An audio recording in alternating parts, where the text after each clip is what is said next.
Ar-Rahman Ar-Rahim. Wa afdal salatu wa atammu taslim ala Sayyidina Muhammadin wa ala alihi wa sahbihi wa sallim. Rabbi shrah li sadri wa yassir li amri wa hlul 'uqdatan min lisani yafqahu qawli. Wala hawla wala quwwata illa billah. First of all, Mr. Moderator, distinguished brothers and sisters, our honorable guest here, leaders, and most especially leaders in Indonesia and leaders of the Baznas, who are the organizers of the fourth icons. I begin by greeting you, including the panel discussants, with Assalamu alaikum wa rahmatullahi wa barakatuh. Having said that, I would like to say Alhamdulillah. We apologize for any inconveniences. Here we are still about 30 minutes or thereabout to Subuhi. So most of us have been asleep until this time. But Alhamdulillah, many of our members from the Sazekom have been on with you from the beginning to this time. Secondly, Alhamdulillah, this is the third time I am opportune to participate in the icons. The first one was the one I held in Jogja, and the second one, the last one, held in Bandung. And today, by the will of God, we are on a virtual conference. Furthermore, I would like to, inshallah, say the little that we are going to share. My predecessors have spoken extensively, and I believe they have said much about the topic of discussion. The role of Islamic finance in promoting inclusive development in time of new normal, as we have in the slides. We intend to briefly outline the conceptual review, the role of Islamic social finance, especially Africa and Nigeria, and then also the new normal, which Alhamdulillah, the Nigerian perspective, and then the impact of the new normal on Sozekom activities here in Sokoto State. Therefore, having discussed that, we shall also look into the Sozekom response to new normal for inclusive development. Are you with me? And then issues of challenges as well as recommendations. Now, I would like to say, just as an introduction, to also follow suit to my predecessors, that it has been said time without number that over 375 million people were estimated as a figure of people living below the 1.9 poverty line. Then also the poverty rate in the OIC, which are mostly populated by the Muslims, is between 0.2 to 62%. Therefore, also we would like to acknowledge that poverty is a major bottleneck to inclusive development. In fact, the OIC have made some interventions, but unfortunately, I would like to say this program, which the OIC has made some intervention in health, education, agricultural development, and all this made to reduce poverty among the member states, particularly in so many social finance, so many inclusive development, and also boosting our activities. But unfortunately, this has not been very much utilized by the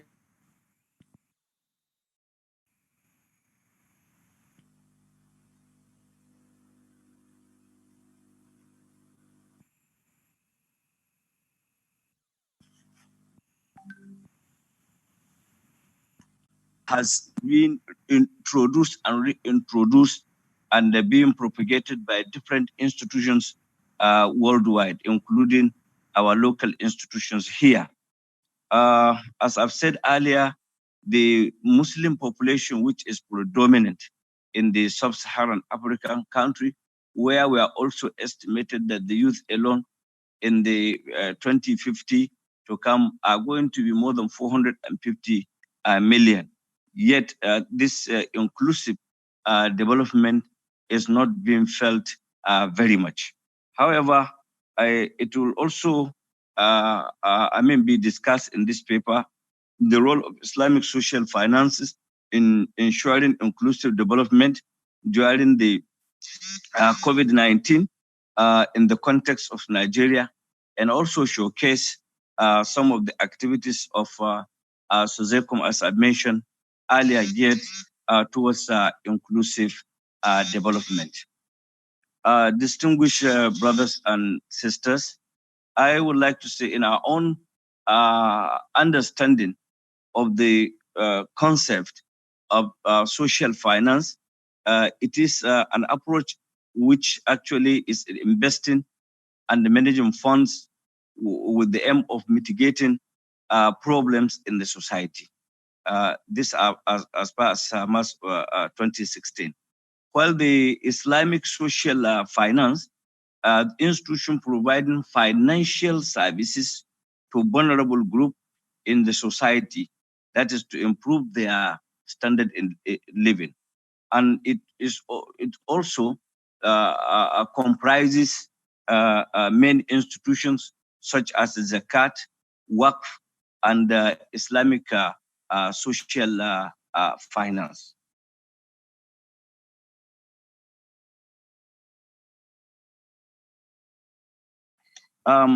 It is findings. The issue of development has different perception, and the scholars try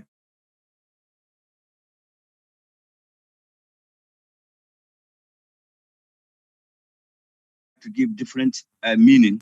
As according to Todaro, development is not completely economic phenomenon, but rather a multidimensional process involving the organization and the orientation of the entire economic and social system. Therefore, also development is also considered by some as a process of improving the quality of all human lives. However, when we talk of inclusive development, a multidisciplinary term is what we can now consider inclusive development to be, especially in the 21st century. Today, it has been adopted by scholars in the field and some of the experts. However, this conceptual inclusive development discuss or try to buttress that this include the marginalized people in this also some of the sectors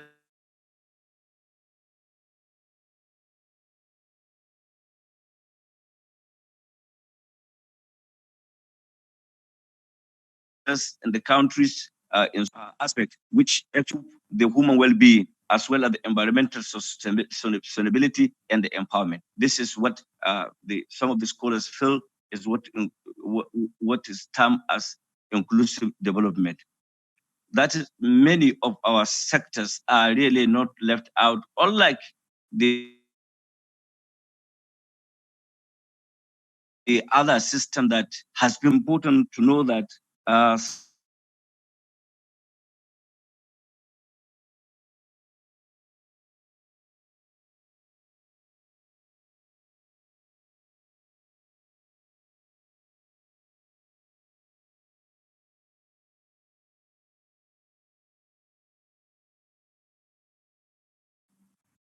some argue or that discuss about the exclusive resultant, and some are so impoverished and well becoming richer and richer by the day. Inclusive development is also nowadays used as an indicator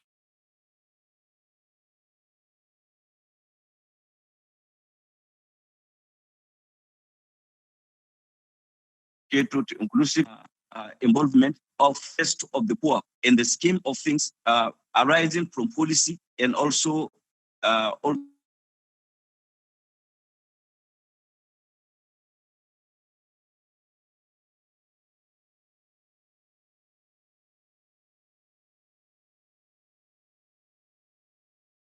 in this also citizens of ancestors. I would like now to little discuss about the new normal with respect to inclusive development and the Nigerian experience. The first incidence of COVID-19 was on the 16th of December, 2020. COVID-19 pandemic actually created a new normal, which necessitated one. At the beginning, when it all started, the whole thing that is not known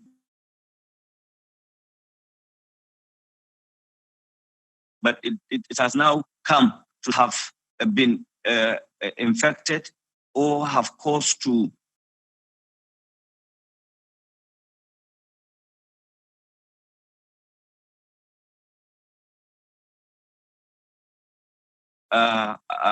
deal with any self isolation. This is a very new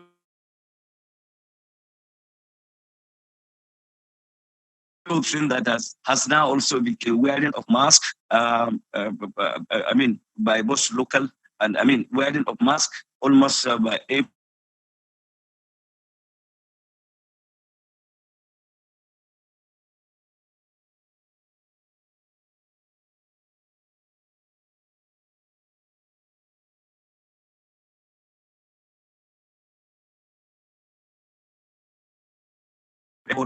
the closure of stations, the closure of many gathering places and activities, and then also closing of the international borders, which has negatively impacted to the lives of many, especially those whom we believe should be part of those in the inclusive development. There is also the issue of banning any form of gathering, including some litigation in some other countries. Then closure of offices, closure of banks, closure of school. As I'm speaking to you, in Nigeria, still offices on grade level 01 to grade level 12 are still asked to remain in their houses and work at home. Up to this moment, I am speaking to you.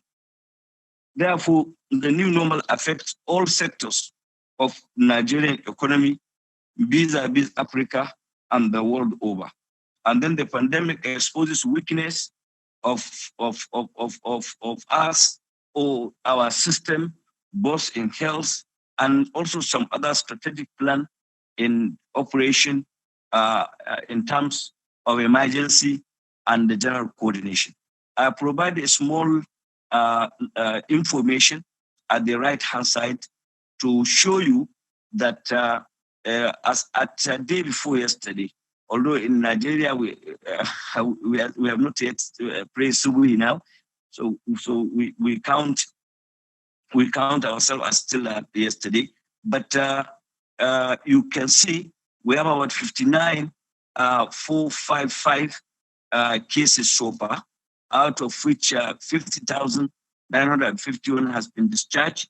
We have total deaths of 1,113, and then we have about 538,000 tested cases. So the small figure or result is given by the NCDC, who are the main vehicle concerned with this issue and eradicating it within Nigeria. Nigeria is currently about 200 million in population, but so far this is what we have. We are still recording cases from one state to another, But I can say people have now started to, understand or appreciate the situation, and we cannot continue to remain at home without any job to eat or to drink, especially those who are in the private sectors. Therefore, the new normal indeed has posed a lot of challenge to lives, and the inclusive development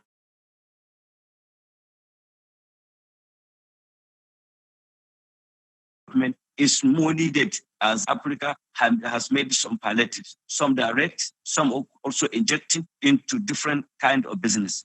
But notwithstanding, there is still need for us to look at other issues of how we can really improve the situation, depending on every nation and the available opportunities that actually have to be considered to make life better, especially for those who are living in the rural areas or whom the social, inclusive finance is really most needed. The new normal actually also impact many of the Zakat institutions. I will only cite the Sokoto State Zakat and Endowment Commission, SOZECO, as an example. But what affect almost most of the African countries' Zakat, whether government or private Zakat institutions. That is, there is really issues of some advantages and also some challenges. Like, for example, let me mention the few advantages. Some of these advantages include what we are currently doing now. That is more virtual events, conferences, seminars, exhibitions, meetings, which if it is physical, like this conference we are holding, maybe 3, 4, 5 of us may be able to attend from Sokoto. But now many of us, not only in Sokoto State, but in Nigeria and many other places, are participating and they are benefiting. These are some of the, it saved cost, it saved time, it saved a lot of things. Then there's also access to the issue of, team building, of course, through virtual activities, which is bringing us more closer, but at far. And then there was also use of technology. Before the new normal today, we are less using the rate at which we have learned the importance of using technology during this pandemic or during this new normal is unlike what we have previously. The other aspect also is that indeed the pandemic has imposed some challenges on us. Our inability to distribute zakat physically as we do before, both within the rural and also within the urban areas. Our inability to also collect zakat as usual, and then also, of course, the reduction in the zakat collected. Although, because of some intervention from government and some individual nationally, and the Sokoto State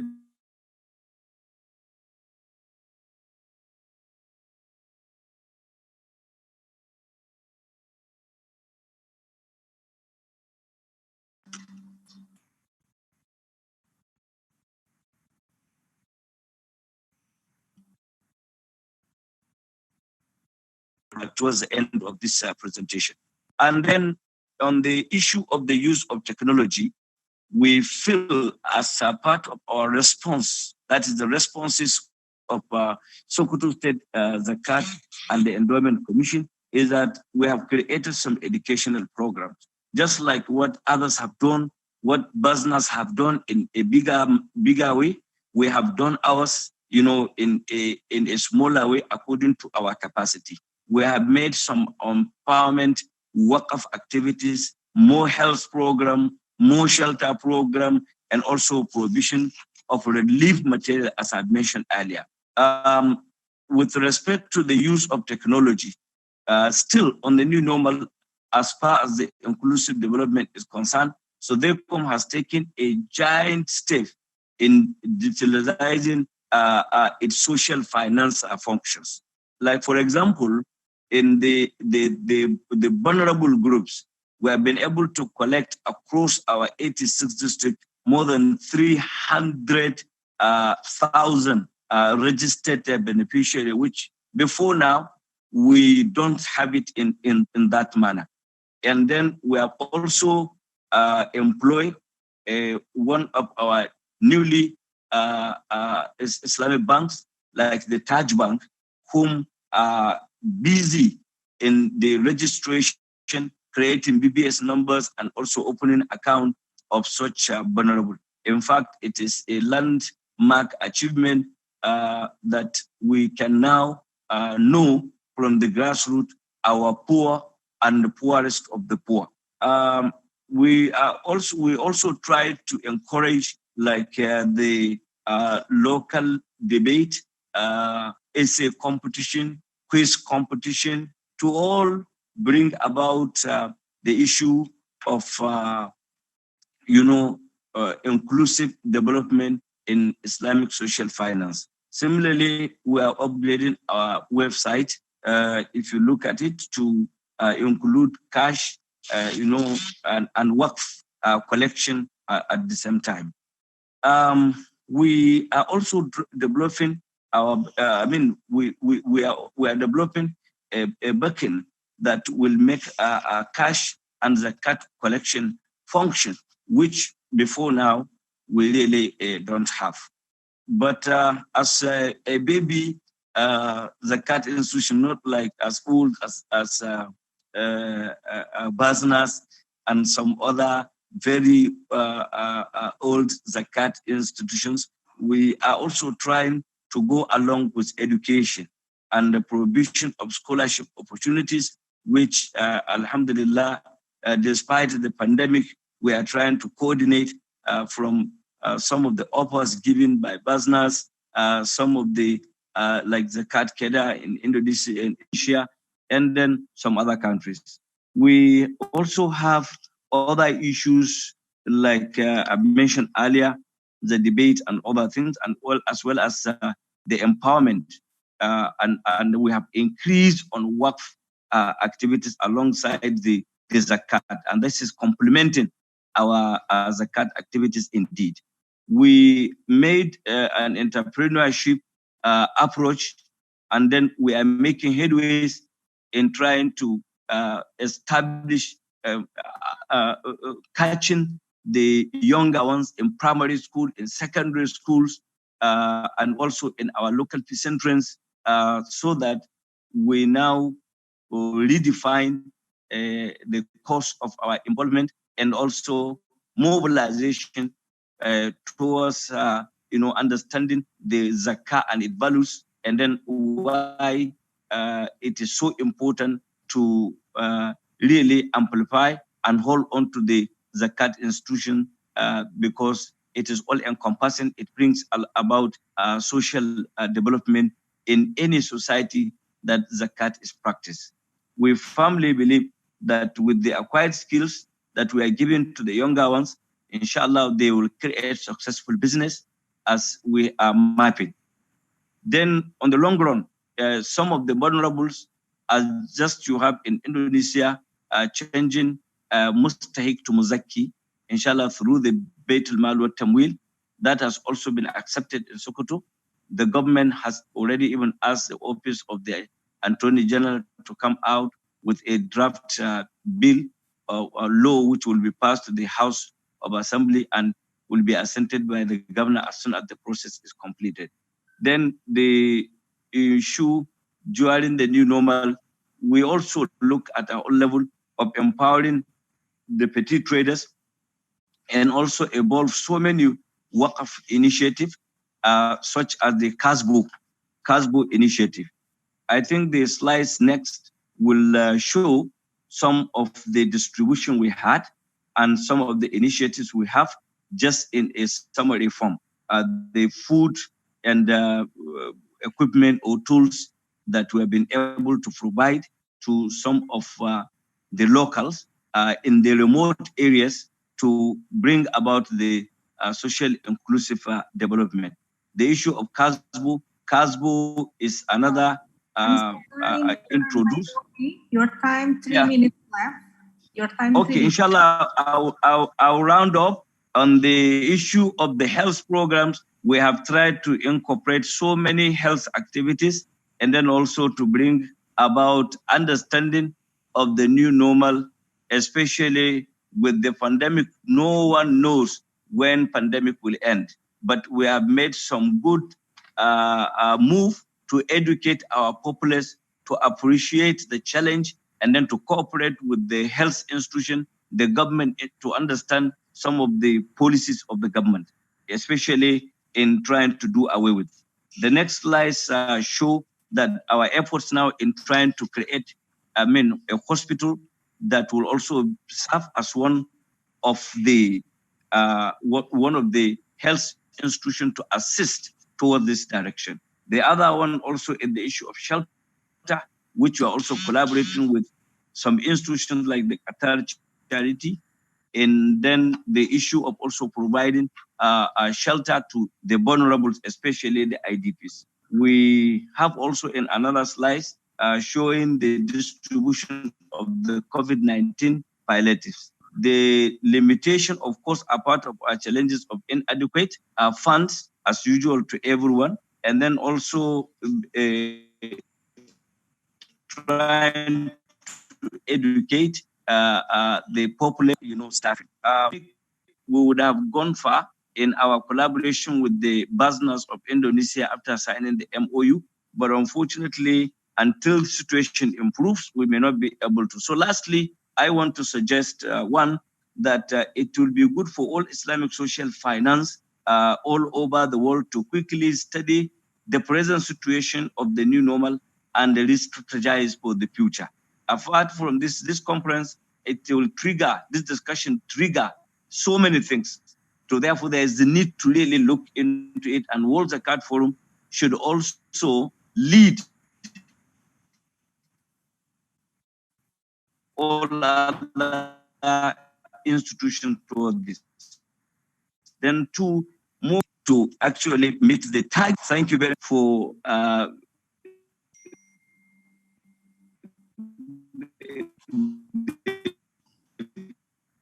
presentation of today, because the time is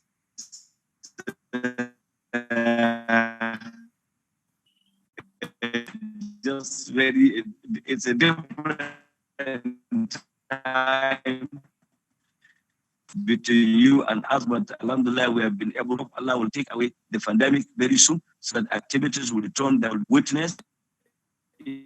Inshallah, look forward to seeing you.